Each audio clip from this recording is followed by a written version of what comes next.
Hello everyone and welcome to my YouTube channel. Today we are going to discuss about how to change App Store country or region into any country. For example, if you want to change your App Store country or region to any country without any problem, then how you can do that? For this, what you have to do, you have to simply watch this video completely.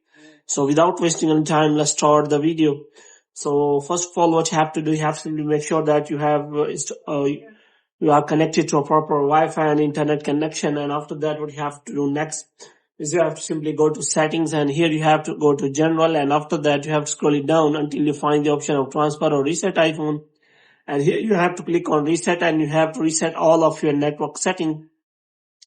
And after resetting all of your network setting, what you have to do next is I'm going to tell you how you can change your App Store country to any country.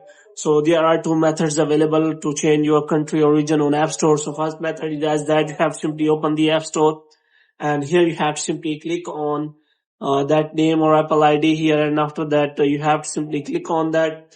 And after verification, as you click on name or Apple ID, it will ask for your Face ID or passcode. And after that, as you provide your Apple ID password, and there will be shown list of countries, and you can simply select any of the countries from that list. And after the verification, your country or region will be changed. So next method is as that you have to simply go to settings here, and after that what you have to do next is you have to simply click on name or Apple ID here. And as you click on name or Apple ID, here will be option available of media and purchases. So you have to simply click on that. As you click on media and purchases, you have to simply click on view account, and after click on view account, the same interface will be available as you see in the previous method. And after that you have to provide your Apple ID password, and after providing the password and verification, your country or region will be changed to that country you select. So hope you have liked this video. If you get more videos like this, you can subscribe our channel.